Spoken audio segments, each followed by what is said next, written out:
자, 이번 시간에는 환지계획 작성에 대해서 나가도록 하겠습니다.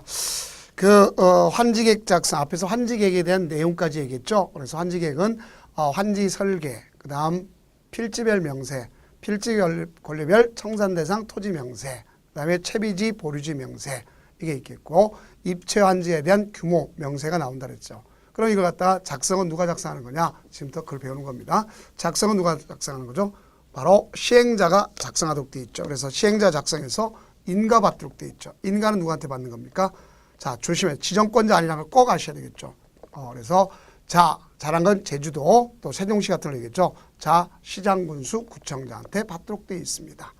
그럴 때 이를 갖다가 모든 것이 다 받는 게 아니라 행정청 인가 안 받습니다.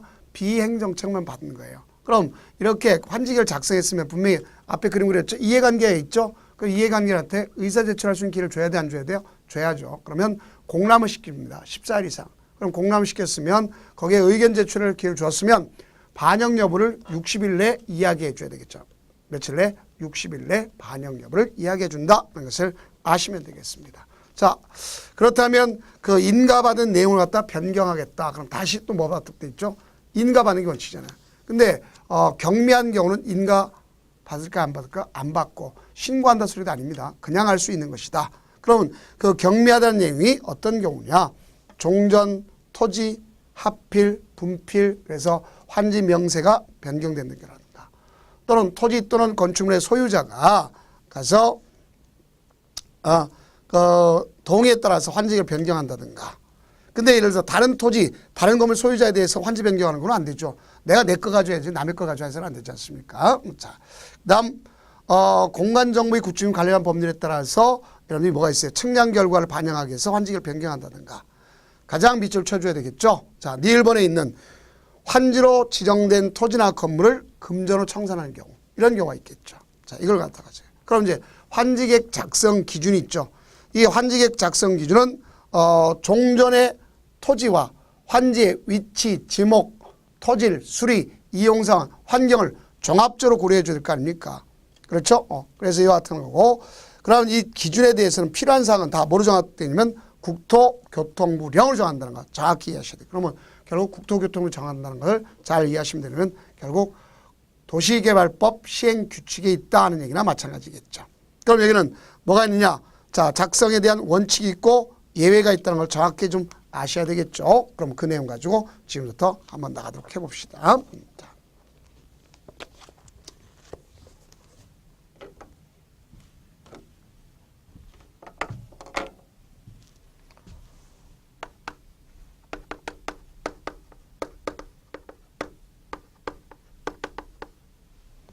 환지계획 작성해 보면 기준이 있겠죠. 원칙적으로 적응환지라고 합니다.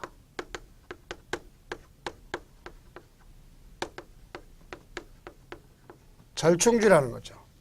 그래서 여기는 종전의 토지와 환지의 위치, 지목, 면적, 토질, 수리, 이용상을 모두 고려해서 면적주의와 평가주의를 모두 합쳤다고 생각하시면 됩니다.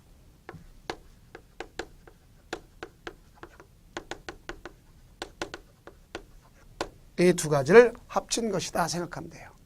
그러면 이렇게 가져가고 여기에 예외가 있을 수 있습니다. 예외 중에 첫째 보면 자 뭐가 있느냐. 우선 환지 부지정이란 말이 있습니다. 얘는 뭐죠? 떠나라 그 아닙니까? 떠나겠다 이런 거 아닙니까? 그래서 이런 경우는 토지 소유자 신청 또는 동의에 의한다 볼 수 있는데요. 자, 우리가 봤을 때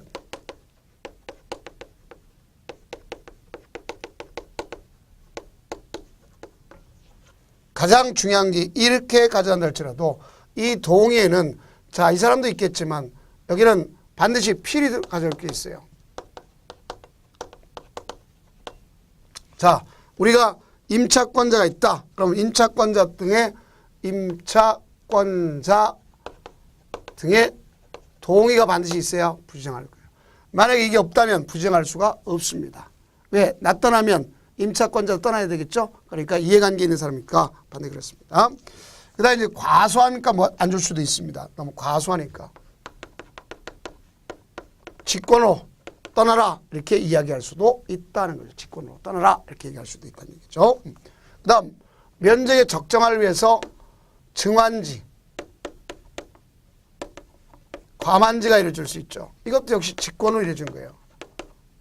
직권으로 증감, 증환지, 가만지 이게 이루어질 수 있다 볼 수 있습니다. 그 다음에 이제 뭐가 있냐면 채비지하고 보류지 이렇게 볼 수 있습니다. 그래서 채비지라고 하는 경우가 있고 보류지라고 했어요. 그러면 채비지라는 것은 사업시행에 필요한 비용을 충당해서 팔 수 있는 땅이랬죠. 그렇죠? 그러면 돌려주는 이 중에 채비지가 있는 것이다. 이것을 아시면 되겠습니다. 자, 그래서 우리가 이 채비지 같은 1단으로 조성하도록 요구할 수가 있어요. 시장군수가. 그러면 나중에 언제 가서 주택법에서 주택에 대해서 국민주택 건설을 하는 자한테 가서 우선적으로 공급해 줄 수 있습니다. 그렇기 때문에 그런 겁니다. 자, 다음 공공시설 용지가 있죠. 이 공공시설 용지는 아주 적용받지가 않습니다. 예, 적용받지 않죠. 그 다음에 여기서 보면 불용지가 있을 수 있어요. 그런 용도가 폐지된 거. 그래 이건 어떻게 되느냐? 이건 다른 환지의 다른 토지의 환지 대상. 그러니까 이거는 다른 토지의 환지 대상. 즉 다른 환지 대상 토지다 이렇게 얘기할 수 있어요. 그러니까 다른 토지 환지 대상, 다른 환지의 토지 대상 어떤 말 써도 상관이 없습니다. 그래서 이런 경우가 우리가 여기에 속한다는 걸 정확하게 좀 인식을 해둘 필요가 있는 거다 하는 것을 아시면 되겠죠. 그 다음 뭐가 있다 보면 입체환지라는 게 있습니다. 무슨 환지? 입체환지. 그러니까 여기서의 그 입체환지라고 하는 것은 앞서 얘기했죠. 만약 여기 땅 대신 자 여기에 집합 건물에 구분 수요를 줄 수도 있겠고 여기에 건물이 있는 걸 갖다가 집합 건물의 일부 자 이렇게 줄 수도 있어요. 그래서 무조건 땅을 건물을 주는 것만 얘기하는 게 아니라 이런 걸 다 입체한지를 했죠. 그럼 입체한지라고 하는 것은 토지 또는 건물에 신청을 받아가지고 이 사람이나 이 사람이 신청을 받습니다. 그래서 집합 건물의 일부로 다 주는 것을 입체한지라고 하죠. 그럼 이 입체한지를 갖다 위해서는 미리 개별적으로 뭐 할 수 있는 걸 주도록 돼 있어요. 가서 신청하기 위해서는 개별적으로 통지하도록 돼 있죠. 그래서 통지하고 공고합니다. 너희들 입체한지 할 거냐 하는 것 갖다가 통지하고 공고를 해요. 그럼 통지한 날부터 30일에서 60일 플러스 20일 연장할 수 있어요. 이때 신청하도록 하는 겁니다. 근데 신청을 할 수도 있는 경우도 있고 못하는 경우도 있을 수 있어요. 그러면 결론적으로 이건 좀 이따 하기로 하고 자 거기면 기출 체크가 있겠죠. 도시개발 법령상 환지 방식에 관한 내용이다. 가로 안에 들어갈 내용을 옳게 연결한 것은 그렇습니다. 환지 전에 토지에 대해서 권리를 다른 사업에 의하여 조성된 토지를요. 자 토지를 토지로 그렇죠? 평면환지라고 그러죠. 또 제재를 주는 제재를 환지라고 그러지 않습니까? 그다음에 두 번째는 환지 전에 토지나 건물을 거기에 대한 권리를 도시개발 사업으로 건설된 구분 건물을 이전한 거 입체 환지라고 그랬죠. 그래서 평면 환지, 입체 환지 이렇게 되는 것을 알 수 있다 알겠죠. 그다음 이제 우리가 공급의 특례 이런 말을 썼습니다. 자 공급의 특례라는 건 두 가지를 갖다 공급의 특례로 볼 수가 있구나 알 수 있겠죠. 그럼 공급의 특례는 어머어마가 볼 수 있느냐 가서 보면 우선 입체 환지의 경우도 공급의 특례가 있겠고 또 주지 않는 것도 공급의 특례라고 얘기할 수 있지 않습니까? 그래서 보면 여기에 보면 신청할 수 있는 경우도 있고 신청할 수 없는 경우도 있습니다. 자 그러면 이런 걸 우리가 한번 생각해 봐야죠. 여기 이 사람이 갖고 있는 땅이 있습니다.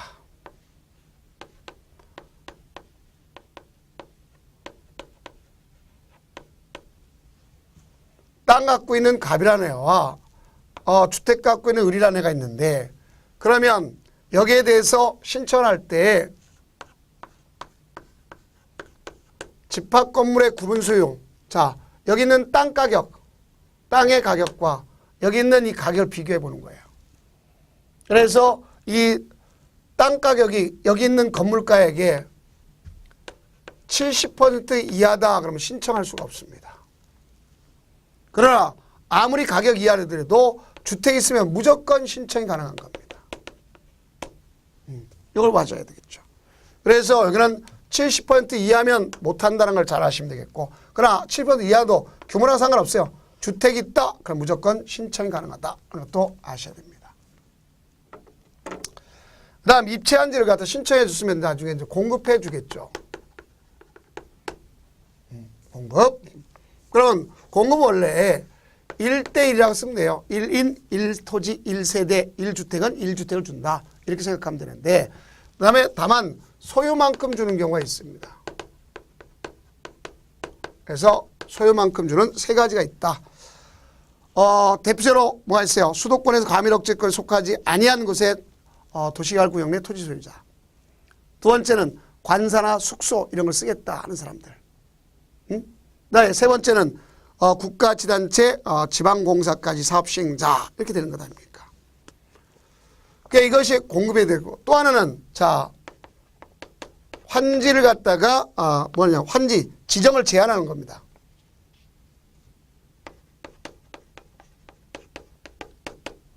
왜냐하면 이 투기성이 있다면 결국 제한해 줘야 되겠죠.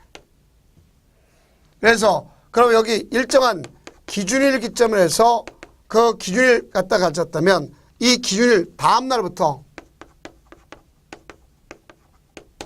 이러한 투기가 됐다면 그들한테는 현금을 청산해 줘야 되겠죠. 한마디로 투기란 말은 다 외우지 말고 이렇게 생각하면 될 거 아닙니까?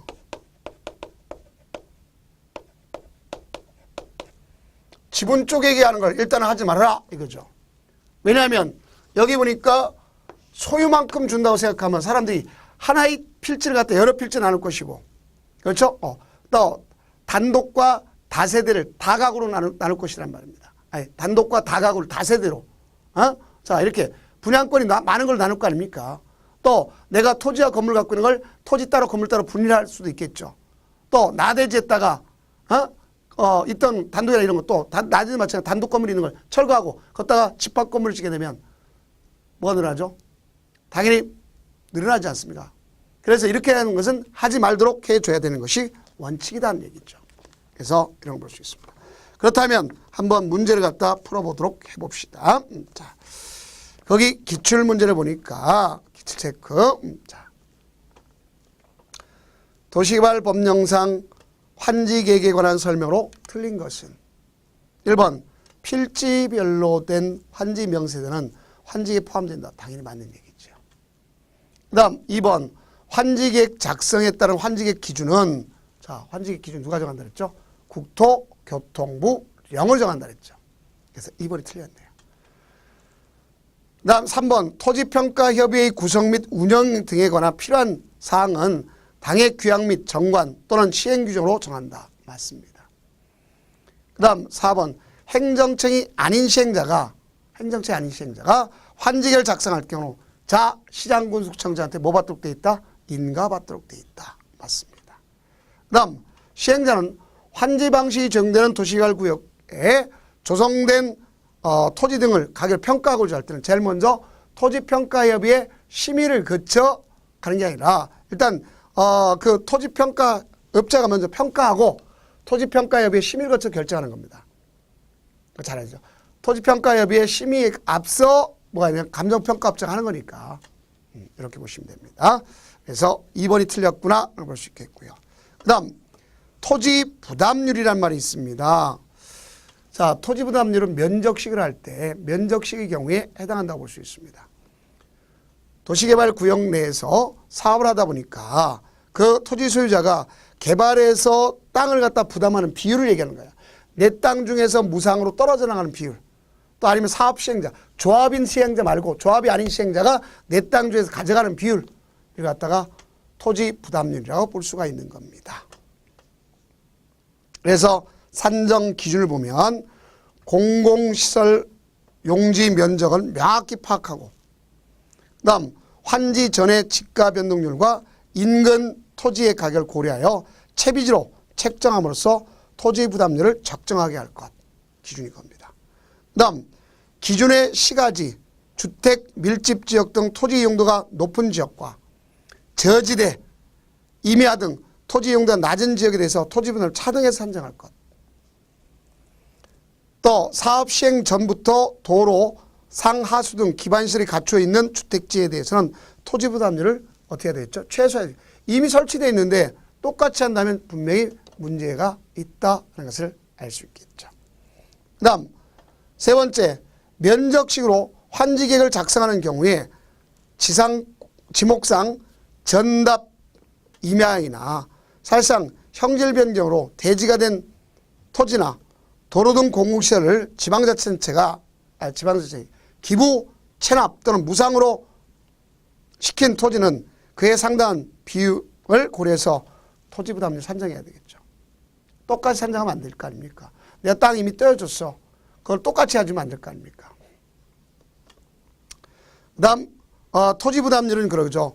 환지계획구역의 평균 토지 부담률은 50%를 초과할 수 없습니다. 그런데 지정권자가 인정하면 60%까지 갈 수가 있어요. 근데 60%를 초과하려면 과거에는 전원 그랬다가 다시 또 왔습니다. 전원 얻기가 쉬울까요? 어렵까요? 어렵죠. 그래서 토지에 대해서 가져간다면 그 토지 등 소유자 3분의 2로다가 바꿨습니다. 그래서 3분의 2 동의가 되면 60%를 초과할 수 있다 이렇게 되어 있습니다. 그건 계산식은 어떻게 하느냐. 보류지 면적 마이너스 무상으로 기속되는 거 아니면 조합이 아닌 시행자가 갖고 있는 면적 뺀 것. 나누기.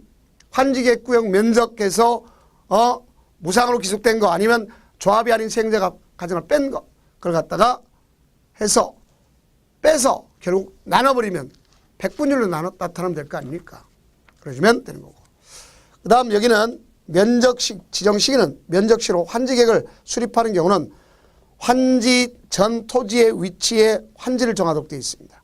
그러니까 종전 환지. 응?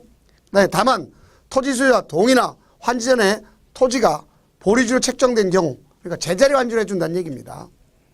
그래서 토지 이용 계획에 따라 필요한 경우 환지 전의 토지와 다른 위치로 지정할 수 있다. 소위 제자리 환지. 제자리 환지를 해줄 수 있다는 얘기겠죠. 그 다음 환지계획구역 안과 밖이 있잖아요. 그렇죠? 그러면 바깥과 안에 있는 건 도로 같은 건 누가 해야 되냐 그러면 원래 누가 해주는 거죠? 우리는 도로나 상하수는 지방자치 고유사입니다. 지방자치가 해줘야 돼. 그런데 어떤 경우가 있을 수 있는가 하는 걸 아셔야 되겠죠.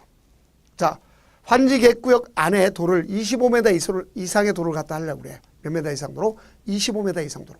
그러면 그 25m 이상 도로를 하게 되면 가치가 올라갑니까? 떨어집니까? 올라가죠. 그러면 원래 너희들이 일단 비용을 부담하라. 내가 지방자치 내가 보조해 줄게 이렇게 얘기할 수도 있단 말입니다. 그렇게 이해하시면 됩니다.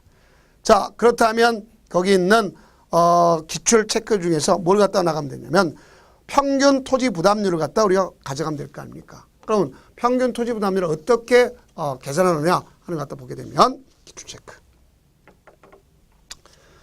환지 방식, 환지계획으로서 수립해 환지 방식에 의한 시행을 하는 경우 환지계획구역의 평균 토지 부담률은 그렇습니다.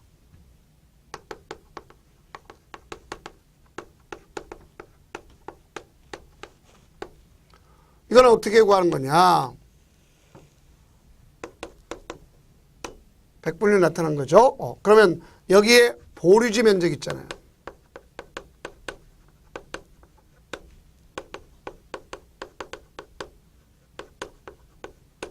무상으로 기속된다든가 아니면 또 거기서 시행자가 보유하고 있는 거다. 소유하고 있는 시행자 소유 면적 빼는 거죠. 자, 환지계획구역 전체 면적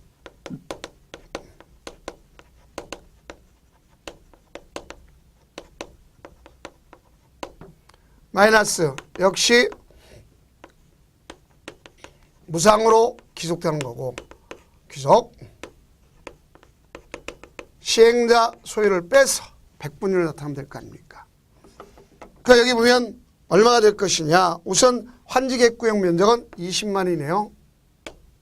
그렇죠? 20만. 그 다음 여기 그러니까 무상으로 한 것은 보니까 2만이고 그렇죠? 자 그러면 2만 2만이 되겠죠? 자 그러면 플러스 소유자가 하고 있는 것은 얼마죠? 만이라고 돼 있죠? 만. 그럼 3만 이걸 빼면 될 거 아닙니까? 우리가 그래서 여기 보면 이걸 갖다 뺀 것이고 그 다음에 나가서 여기 보면 보리지 면적이 얼마였어요? 10만 6,500 마이너스 그렇죠? 무상으로 가져간 게 역시 2만 플러스 1만 자 이래 주면 될 거예요. 그럼 결국 우리가 보면 여기에 10만 6,500에서 3만을 빼는 거 아닙니까? 나 이거 20만에서 3만을 빼는 거 아닙니까?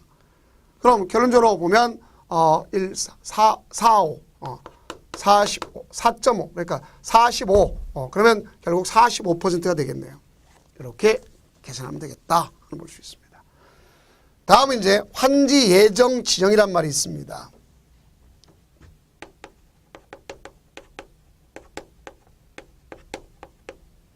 얘는 반드시 하는 게 아니라 can 할 수 있는 겁니다. 어떤 경우에 할 수 있느냐? 사업이 장기화됐을 때 할 수 있는 거죠. 그래서 여기는 지정할 수 있다는 걸 볼 수 있겠죠. 그래서 여기는 그 사업 장기화 시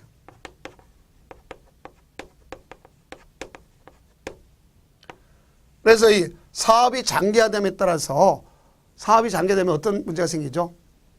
사건 제한이 너무 많이 이루어지지 않습니까? 그래서 사건 제한을 최소화시키기 위해서 하는 것이 바로 여기에 해당한다 볼 수 있습니다. 그래서 이런 내용들이 여기 있는 거다. 그래서 환지 예정 지정이라는 것은 사업이 장기화될 때 할 수 있는 해야 하는 것이 아니면 할 수 있어요. 그래서 이거는 임의적 처분입니다. 만약 했다면 잘못됐으면 소송 제기할 수도 있어요. 왜? 권리관계 이전하기 전에 사용수익권이 옮겨가면 사용수익권 그러니까 형성적인 것이기 때문에 피해를 끼칠 수 있습니다. 그래서 역시 마찬가지로 될 수 있습니다. 그리고 여기는 어쨌든 절차를 갖다 보면 can인데 절차는 우리가 환지 예정 지정을 갖다 합니다. 예정 지정을 해. 그래서 이걸 갖다가 공람시켜요. 의견 제출할 수 있게 해줍니다. 공람시키고 대상자에게 통지합니다. 예, 통지하면 이거 언제 너 이 땅 언제 쓰라 이러면 그때부터 효력이 생기는 거예요. 이렇게 우리가 정리를 해줘야 됩니다. 그러면 이때 이 통지라는 것은 효력 발생 시기를 자 당시 써야 될 면적 위치를 미리 알려주는 거예요. 그래서 그때 효력 발생한다고 생각하시면 됩니다.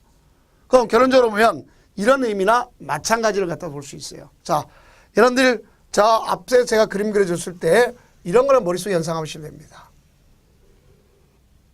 여기에 도시개발구역이야. 근데 여기 갑땅이었고 을땅이었고 병땅이었고 정땅이야. 만약에 예를 들어서. 자 4번지 5번지 6번지 7번지 땅입니다. 만약 실이 여기에 있는 소유하고 있는 아저씨가 자 요게 갑이고 자 요게 을이고 요게 병이고 요게 정이고 그 여기에 만약에 요 기씨 아저씨가 여기에 임대차를 갖다 가져갔다 생각해 봅시다. 그럼 지금 사업을 진행합니다. 사업을 진행하는데 지금 사업 진행하면서 뭐가 문제될 것이냐 하는 것을 이해하시면 되겠죠. 자 그러면 여기는 이런 걸 우리가 정리해 볼 필요가 있는 겁니다. 자 어떻게 정리해 줄 거냐? 자 이걸 봅시다. 지금 도시개발 사업을 진행을 해.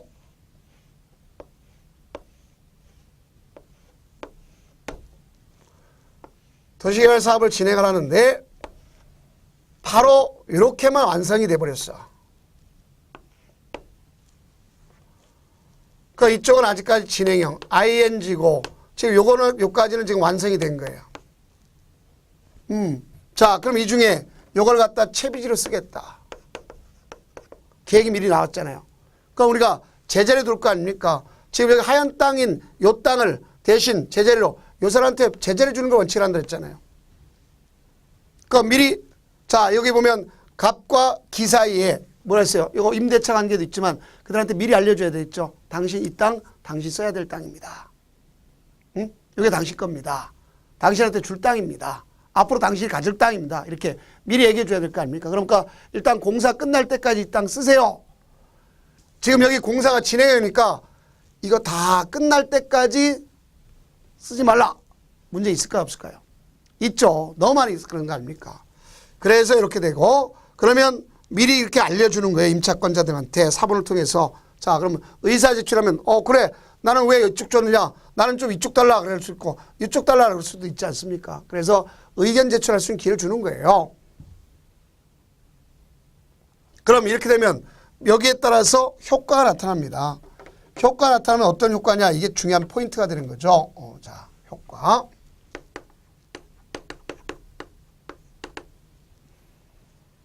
효과로서 제일 먼저 볼 수 있는 것이 이런 겁니다. 종전거에 대해서 자 우리가 가장 함정문제 할 때 소유권이 이전되고 확정된다 이런 말씀이면 무조건 틀린 거예요. 이건 자체는. 소유권이 이전 확정된다 그러면 무조건 틀린 거예요. 아직까지 이건 사업이 안 끝난 겁니다. 알겠죠? 소유권 이전은 환지처분이 돼야 끝나는 거예요. 그럼 여기는 이렇게 될 수 있죠. 다음은 종전 토지과 새로운 토지를 비교하는 거예요.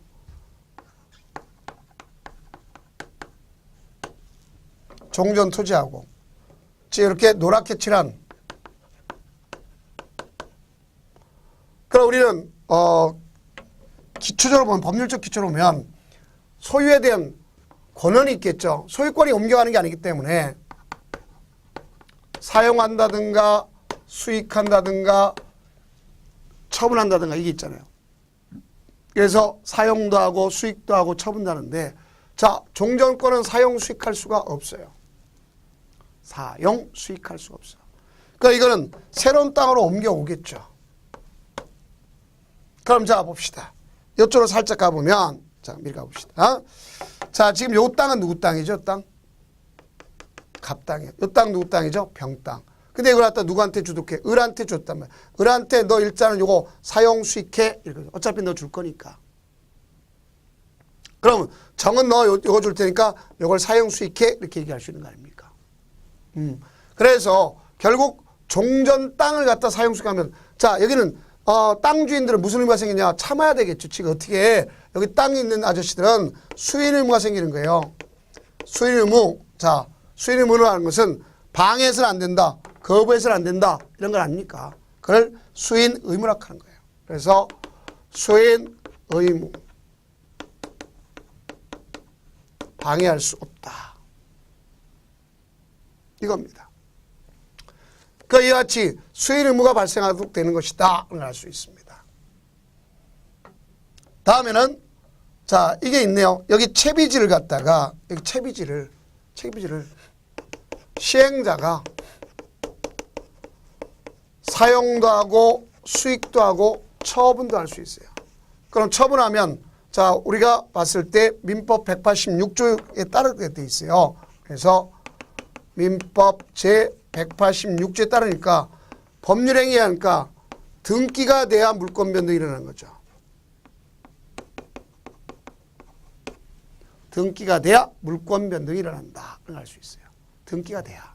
그래서 일반적으로 등기가 돼야 물권 변동이 일어나는 걸 정확하게 알아주면 돼요. 그래서 시행자가 사용도 하고 수익도 하고 뭘 처분할 수 있다. 그런데 그러면 종전에 있던 자 얘는 처분할 수 있는데 그럼 여기 봅시다. 여기 있는 사람들은 처분할 수 있느냐 없느냐가 문제될 거 아닙니까? 그럼 자 여기 보세요. 갑은 옛날 걸 처분해야지 또 을은 지금 노란 걸 여기 있는 요 주황색 걸 처분하면 남의 땅 처분한 거죠.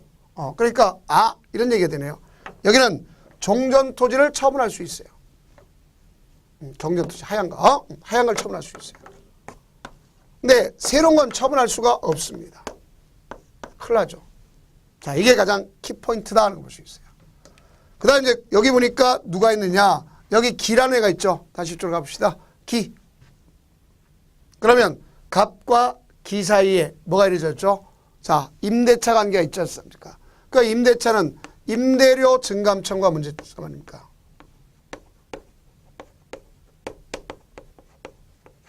그러니까 임대료 증감 청구. 임대를 올려주세요, 내려주세요는 임대료 증감 청구. 그럼 여기서 이 임대료 증감 청구가 요구되는데 가장 중요한 포인트가 되는 걸 알 수 있겠죠. 자, 이 임대료 증감 청구의 가장 큰 문제점은 목적 달성할 수 없는 게 문제죠.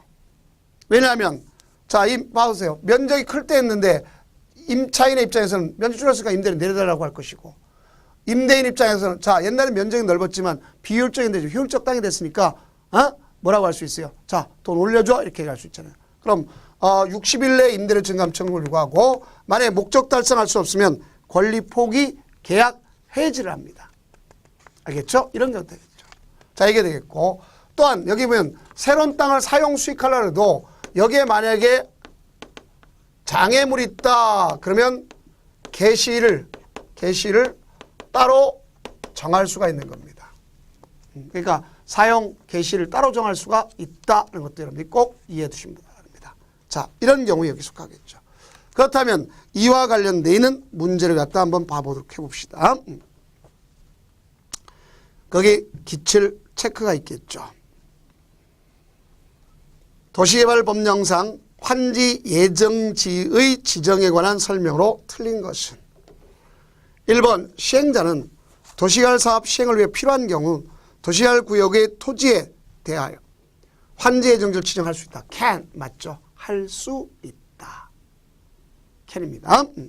자, 그 다음 2번 종전 토지에 대한 임차권자가 있는 경우 해당 환지 예정지에 대한 해당 권리 목적인 토지 또는 그 부분을 아울러 지정해야 한다. 맞죠? 같이 지정해 줘야 되겠죠. 다음 3번 도시개발 사업 비용을 충당하기 위하여 환지 예정지를 채비지 용도로 사용할 수 있다. 자, 맞죠? 채비지로 사용할 수도 있고 수익할 수도 있고 처분할 수도 있습니다. 그 다음 4번 보면 종전토지 임차권자는 환지 예정지 지정 이후에도 환지처분 공고되는 날까지 종전토지를 사용하나 수익할 수 있다. 아니죠. 자, 여기 보면 이런 아저씨들은 새로운 땅으로 옮겨와야죠. 그래서 따로 자, 우리가 왔을 때 결론적으로 종전권 사용할 수 없고 새로운 쪽으로 옮겨와야 될 거 아닙니까? 이래 주는 거예요. 그래서 틀렸고. 그 다음 5번 보면 환지 예정지를 지정한 경우에 해당 토지 사용에 장애가 된 물건이 있는 토지의 경우는 자, 장애가 된 물건이 있다. 따로 개시를 정할 수 있다. 되어 있지 않습니까? 이게 바로 여기 포인트다는 걸 알 수 있습니다. 그 다음 미리 환지 예정 지정 전에 토지 사용할 수 있는 경우가 있다. 이렇게 볼 수 있어요. 그래서 우리가 이거는 누구냐? 아무나 하는 게 아니냐. 공공시행자만이 할 수 있는 거예요. 순환개발 사업을 하겠다. 미리 쓸 수 있습니다. 또 국방 군사시설 설치했다. 미리 할 수 있어요. 또 주민의 의견 청취 공구일 이전부터 주택건설 사업자가 주택건설 목적으로 토지를 소유하고 있는 경우 미리 쓸 수 있습니다. 자, 이런 경우들이 다 여기에 속한다고 볼 수 있습니다. 그 다음에 이제 그 촉진, 사업을 촉진하게 쓸 수 있는 경우도 있습니다. 다음은 이걸 갖다가 전체적으로 이제 효과보다도 여기 환지 예정지는 반드시 하는 건 아닙니다. 할 수 있는 거고, 만약에 이게 없더라도 해줘야 될 조치가 있다고 볼 수 있어요. 자, 그럼 조치는 뭐가 있느냐? 사용 수익을 정지시킬 수가 있다는 것을 알 수 있겠죠. 그러면 우리는 여기서 사용 수익을 정지시키고 거기에 따라서 장애물을 이전하고 제거해야 된다 하는 것을 볼 수가 있지 않습니까? 자, 그러면 한번 보도록 해봅시다. 시행자는 환지를 정하지 아니하기로 결정된 토지나 임차권자, 자, 떠나겠다는 사람이 있었잖아요. 그러면 이 부지형 토지에 대해서 자,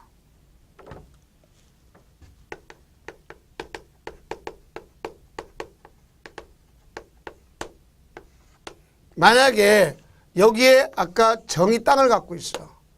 이 아저씨가 떠나겠다. 그러니까 이 사람한테 줄 일이 없죠. 부정하겠죠. 그러니까 여기 사람 아직까지 소유권 정거니까 일단은 사용 수익을 정지시켜야 되겠죠. 미리 충분히 알려줘야 되겠죠.